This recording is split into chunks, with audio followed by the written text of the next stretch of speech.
Answering some follow-up questions regarding rank and rent. Should you focus on expensive but rare keywords or cheaper ones but more common services? Look, the answer is simple. Build all the pages. Focus on all of the keywords. What I mean by that is, if you're going to be building a website in the concrete cutting, or whatever it is, you're going to deconstruct the top 20 competitors in all countries, in all English-speaking countries, or whichever country you're targeting, whichever language you're targeting. So if I was going to do concrete cutting, I'd look at the top 10 websites in Canada, United States, Australia.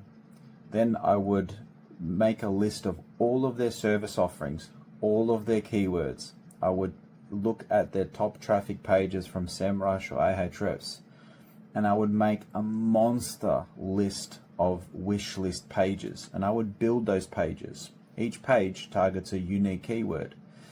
Now, in terms of focusing, for the site to progress on Google better and quicker, it's better to have all of those pages anyway, because you will have higher authority and higher trust with Google. That's how topical authority is increased. I'm not sure what your ability is on SEO or to rank a website. So once you build out all of those service pages, now, should you focus on high volume keywords? What does focus mean? You've only got a certain amount of money that you're going to outlay on backlinks or high quality blog content. I would not allocate my resources, aside from building the pages and building the blogs and building the geo pages, building the suburb pages in the construction. If we're to allocate where our money goes in terms of backlinks, which is by far the most expensive thing of an SEO campaign that I experience these days, if there is a keyword like injury lawyer Melbourne, which is ridiculous, I'd never rank for that with my own personal lead gen rank and rent website. I personally wouldn't target that keyword. I would be going after things that are much, much easier to rank. But we have to reset a little bit. If you're looking at this strategy purely to make money from selling leads or potentially renting the website, it depends. But I think we're overcomplicating it a little bit. Target all the keywords, build all of the pages. Keep away from clear-cut, difficult to rank keywords that have maybe, I don't know your ability on how quickly or how well you will rank. So if you're starting out, I would not be targeting keywords that have more than 100 to 200 hits a month. I'd still build the pages, but I wouldn't expect to rank for those keywords. I would rather build 10 websites with all of those pages with a slight variation of the permalink, so the websites are unique, with a brand plus keyword domain, and let them marinate. Build citations, build some basic niche edits, build some guest posts, build some directory listicles, build it like a monopoly. So I would rather do that than focus on one website for this type of work. So I'd personally prefer to be the big fish in the small pond, because that helps you, and that's needed to later go for big fish in the other ponds, right? Dominate little pockets first, because you need to do that. Your site won't just magically rank for those high-hitting keywords. Managing multiple websites at scale. Whew. Yeah, this is hard. I manage about 800 sites right now in various conditions.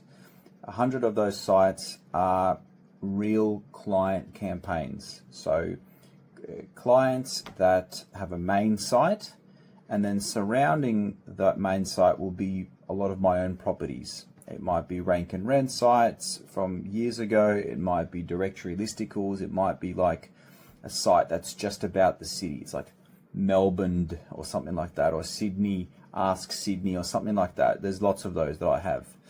So are there automated tools to monitor website performance? Now, once again, I have no idea what your ability is, but I have a team of employees from all around the world where I have created checklists and standard operational procedures. We use a tool called Notion for our CRM, and we have one person responsible for just plugins and maintenance and housekeeping. Another person responsible for making sure that there are scheduled blogs, on-page stuff happening. So different people are responsible for different things. We have pretty much 3 different teams that work on one piece of blog. We have a research team, we have the content update team, we have a optimizing team. So definitely difficult to scale, but if you begin with the first step, and if you, like for example, I know how to do everything in the business, because at some stage I had to figure out how WordPress works, how to install the plugins. And so every time I did that, and I did that 1,000 times or 100 times, I recorded a video of myself doing it via a tool called loom.com. And when I recorded the video, I made the standard operational procedure. Now I can show to somebody how to do it. So you need definitely people to monitor things, but absolutely you've got automated tools. For example, I have a Cronus image, an all-in-one migration of my WordPress and all my plugins. So within 15 minutes, I can get a WordPress up very quickly. Within 5 minutes, I can get the hosting up very quickly. So within 30 minutes, I can get a skeleton site that will probably look better than many of the sites from like a Wix or a Weebly website. So it's all about those systems and processes. Do you spend hours checking the site manually? These days, because I've got a team all around the world, I can skim over a site very quickly, and because I've done this so many times, I can put a site into Screaming Frog.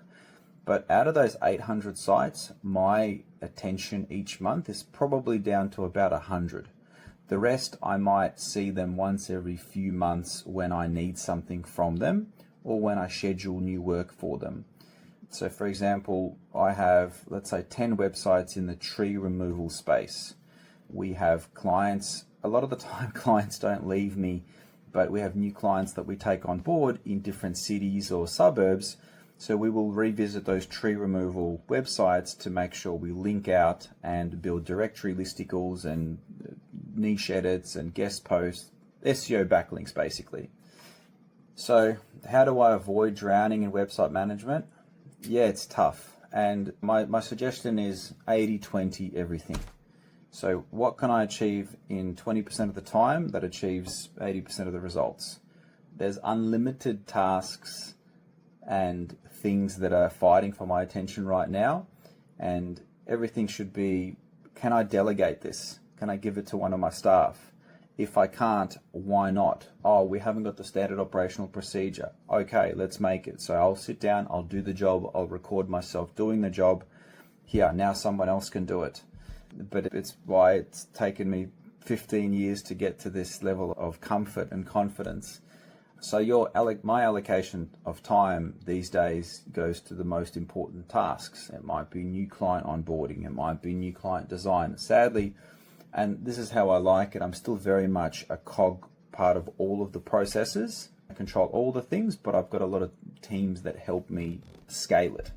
Scaling content across multiple locations. So in my 15 years, I have built plugins for WordPress that basically one click and it deploys 30,000 pages. These days, we stopped doing that. So for example, even just a few years ago, I made a plugin that basically there are 400 suburbs in Melbourne, and one button makes 400 pages on a tree removal website for tree removal plus suburb. Bang, I made it. Now that used to work.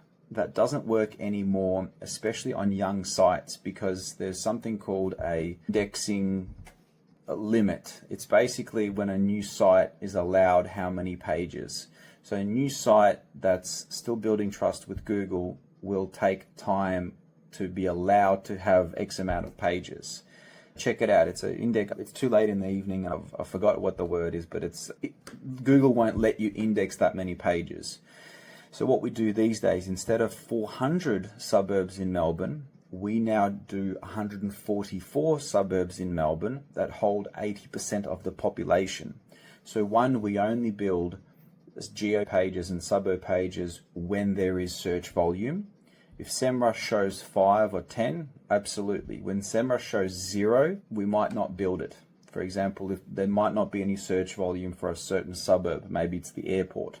But with the things like ChatGPT, especially ChatGPT's new thinking mode, there should be no reason why these pages cannot be unique. My tool used to just change the suburb and everything else was almost duplicate. So for years and years, almost duplicate content work. It works less and less now. It doesn't work for new sites, but a site that I've had for 10 years with high authority, high links, that I can still get away from it. So I can still get away with that strategy where it's almost a duplicate. So if the domain is aged, it's already getting traffic, it's already got trust, you can get away with sometimes. But these days you can make a geo template, a TF-IDF template with something like Surf for SEO, where you type in, let's look at the 10 competitors of concrete cutting Sydney. It deconstructs the top 10 and it tells you how many times a certain word should be used. Then you mix that with ask ChatGPT to do research on a suburb, and it will research the parks and the dog walking stuff and blah, blah, blah. And you just mold that together. And you do that for 50 pages. So each page becomes unique and high quality. So these days, I personally wouldn't make geo pages with the same content, but swap out the city names. I'd do it for testing of a high authority site that's already 10 years old and lots of backlinks, just as a test. And so the question about minimizing exclusivity.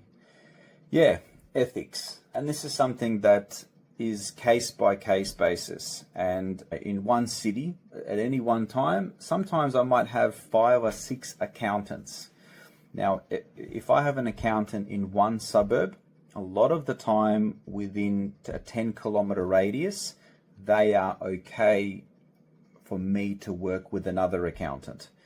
But it's a game of ethics. I approach the business owner that I'm working with right now and I say, hey, I've got another accountant that wants to work with me. They are 20 kilometers out, they're 10 kilometers out.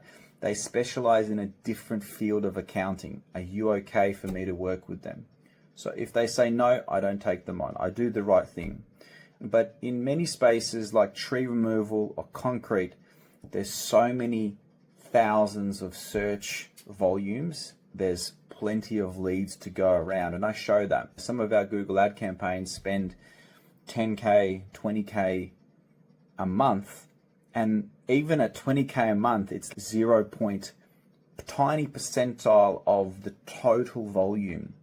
And at the end of the day, if the client is receiving meaningful, good amount of leads, they are okay for me to work with another a competitor. It's a touchy subject and every industry is different. If I'm looking after a wedding venue, that's a hard one. It depends on the space. So what personally worked for me from Rank and Rent was that Rank and Rent proved to my clients that I'm capable of ranking. It proved to me that I was actually good at something in life long time ago. It was a way that I could ethically know how much I need to bill for a certain thing. My very first clients, when they came to me, they said, Eugene, we're happy to throw this much money at you. Can you do it? I said, I can't ethically take this money. Let me test with my sites. And I went out and tested some sites, and some of those clients didn't wait around. They hired someone else. But I was like, okay, I now know what works in the tree removal space. I now know what works in the construction, the medical, the dentistry. And every single time one of my sites progressed, I knew exactly what it took. It helped me better. But the ultimate way that I make money these days is client work. So a client will come to me, we will rebuild their website, we will do Google Ads landing pages, we will do Facebook conversion tracking, so we'll do an omnipresent effect. So that's where most of my income comes from. Now, all of my Rank and Rent properties, some of them are rented out, some of them are flipped. So a site that gets 30, 40, 50 leads a month, and those leads are actually worth something and they bring meaningful value to the business, that website can easily be sold for $10, $20, $30, $40, $50,000 depending on the value of the lead. But a lot of the time, the business owner wants me to do that thing for them on their domain, on their brand. These rank and rent properties are just a complementary benefit to working with me. And so when that happens, when they feel the benefit and they are getting the inquiries, when I do approach them and say, hey, another builder wants to work with me, are you okay for me to work with that builder? So in the building and construction phase, one builder can only build 5 homes or 10 homes at the same time. So once they have those homes and they're getting a steady flow of leads, I've got a builder right now that's getting 40 leads a month from their site that I've ranked. Google ads are off, Facebook ads are off because the website's ranked on SEO.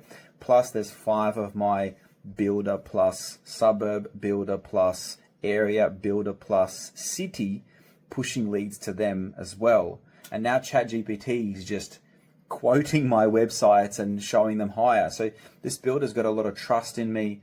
We've got a good relationship. He's built homes for me as well and my family. And so when I approach them and say, hey, can I work with another builder?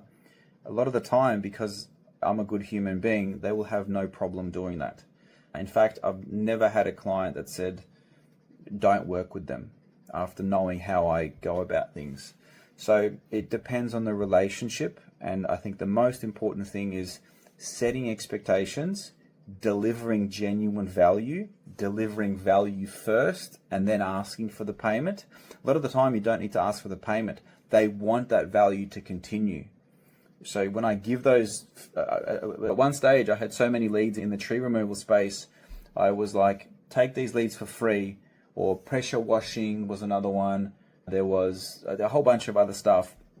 And I was just so busy that I gave them the leads by putting their contact number, their details into my sites. And for a few months, they were just getting the leads. Eventually, he called me and goes, Eugene, thank you so much for the leads.